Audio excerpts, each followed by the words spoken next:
Okay, so we're kind of toying around with the concept of span here. So this is 3.1 number 5, which kind of asks me a series of questions. So I'm supposed to describe a subspace of the, it should be noted, I'm talking about 2 by 2 matrices here. That's kind of my overlying vector space. And I'm supposed to describe a subspace that contains a vector 1, 0, 0, 0, but not 0, 0, 0, minus 1. You guys with me on that? Okay. So first things first, what kind of matrices are gonna, or what set should I use for this? I'm kind of proposing that the answer is gonna be span. So, what's going to be the span of this matrix? This is A. This is B.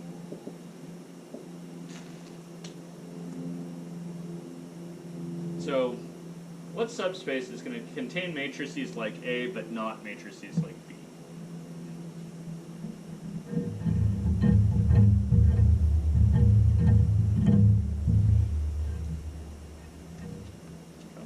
Go ahead. Try the scalar multiple method again. Yeah, we could just construct this span. So we're going to say S is the span of A. And by span of A here, I mean really the span of the set containing the single vector A. So the way I construct that is I take all the possible linear combinations of the vectors in this little set. So this little set has the single vector A in it. So I'm really talking about scalar multiples of A here. You guys with me? So I'm going to say this is going to be the set of vectors that look like, what does a scalar multiple of A look like? Good. Looks exactly like a matrix with K in the top left and zeros other than this. Rosie, stop. Okay. So, K is a real number. Okay. So, no one's more persecuted than that dog is right now. Okay. Does this subspace contain B? Okay. Cool. I think I've accomplished my goal. Is this the only way to accomplish this goal? I don't know. Okay, let's think about it. So my goal is really not to have entries in this kind of lower right. You guys see that? Because if I had some entry in that lower right, I might be concerned about being able to like scalar multiply or add and end up with a -1 there and zeros under this. You see that? So I know that I can avoid that by leaving a 0 here. Is it going to matter what entries I put in the other 2 spots? No. No. So I could make a different subset here that was, like, or maybe I'll call this one S2. This could be the span of the matrices 1, 0, 0, right? That's my matrix A.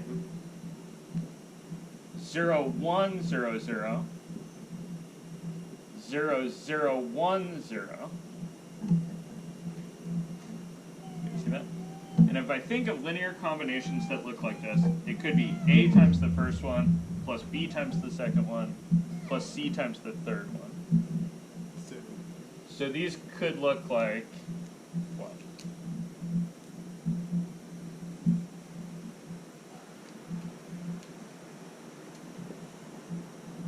I know they're always going to have a 0 in the bottom right. Yeah. You guys see that? Yeah, but otherwise they could be whatever scalars. So they could be A, B, and C. Right? Such that A, B, and C are in R.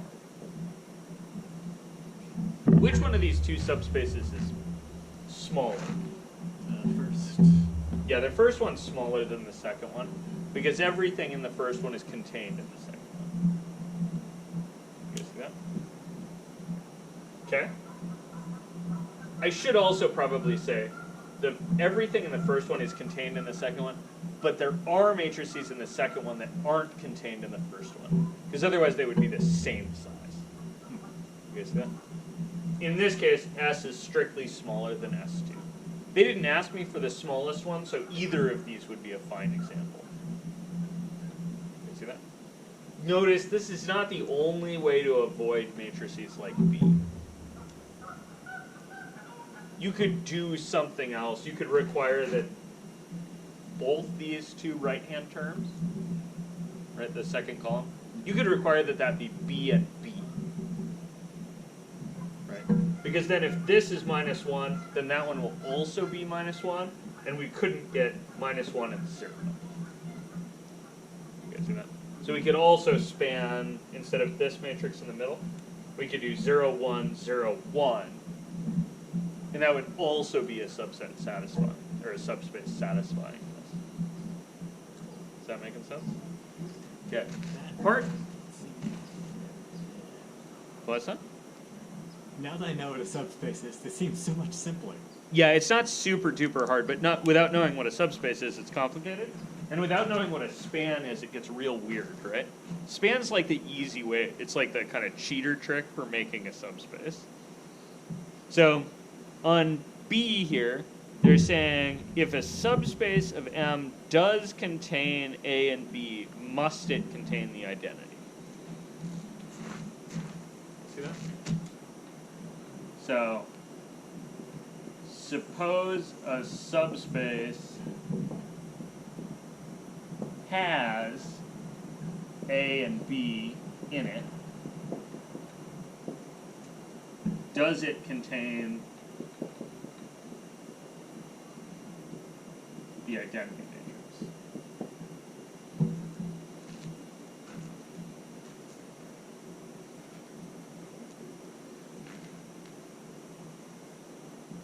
What does a subspace have to be closed under? Addition and scalar multiplication. Vector addition, scalar multiplication. So I should be able to take the vector A and add it to a multiple of B, and that should still be in the subspace, right? So what multiple of B would you use? Good. You'd say, all right, yes, A minus B, right, is I, must be in the subspace because it's closed under scalar multiplication here and vector addition. Maybe it'd be better if I wrote this as plus minus.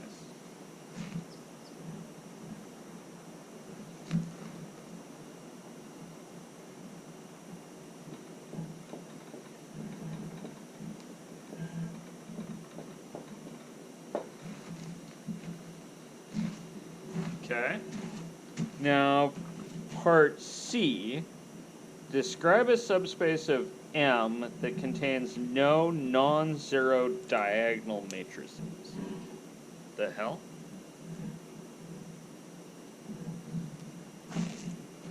Okay, so I need a subspace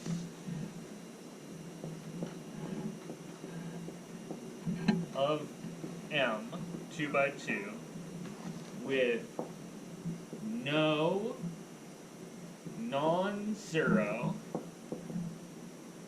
diagonal matrices.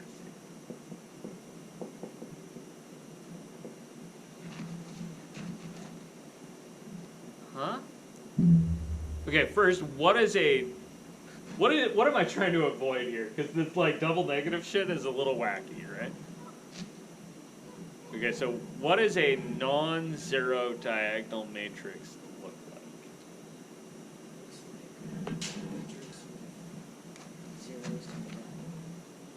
Okay, so stuff like this.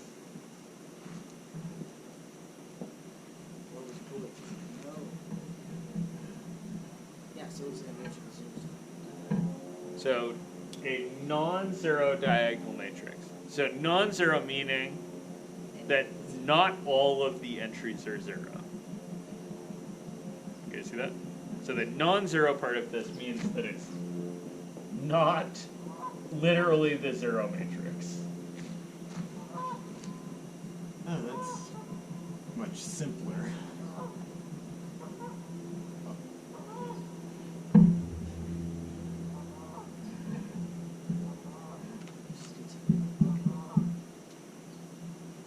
Okay, so a non-zero diagonal matrix would be a matrix like 1, 0, 0, 2.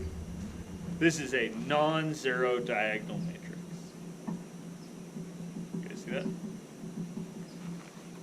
Unfortunately, also things like 1, 0, 0, 0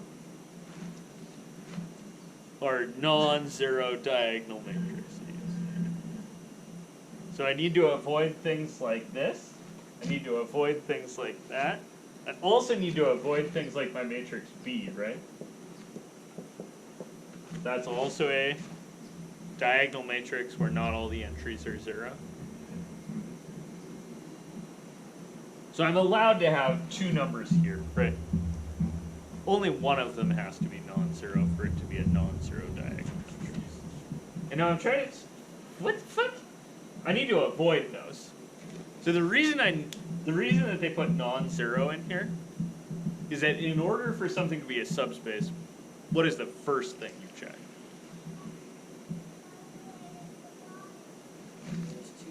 It was right here. There are 2 things. It's closed under vector addition. It's closed under scalar multiplication. And the 0 thing Must contain the 0 vector. that it absolutely has to contain the 0 vector. So here, the reason we're saying the reason that we're talking about non-zero diagonal matrices here is that it definitely has to contain the 0 matrix, which is a diagonal matrix because the entries off the diagonal are 0. That's better, Rosie. Girl. No, that's not better. Does that make sense? Okay, so I just need to ensure that this thing contains that every vector in my subspace that I'm talking about, I need to ensure that they contain a non-zero entry off the diagonal. You guys see that? Yes. So, I think I'm going to give you guys a minute to mess with this. Mess with this for a couple of minutes, and then we'll come back and I'll tell you my idea. Okay, so what did you guys come up with? Anti-diagonal for me. So Sure. 0, A, B, 0. Yeah. You implied the existence of... Oh. Okay, so let's just check. So do these contain non-zero diagonal matrices? In order for this matrix to be diagonal, right? Both A and B have to be 0. Yeah. Okay. I think you're good. Right? Because the only diagonal matrix will be the 0 matrix. So this is...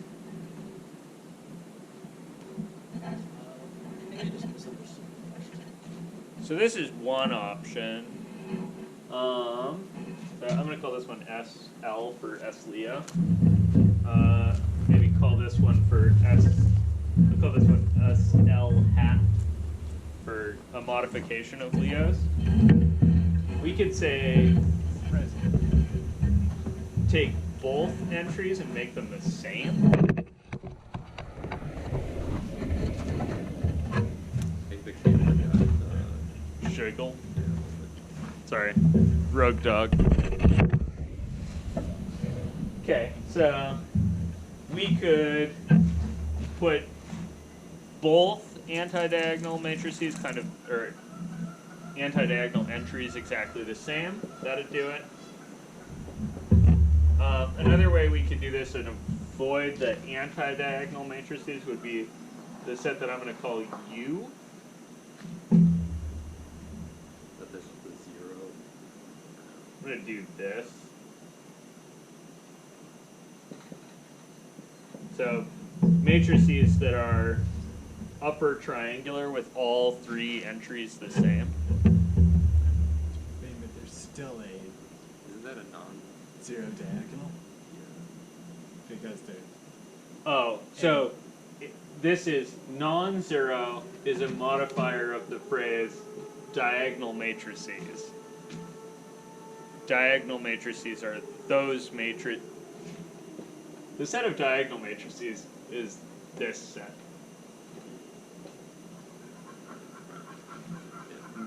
So I'm just trying to avoid those. And in order for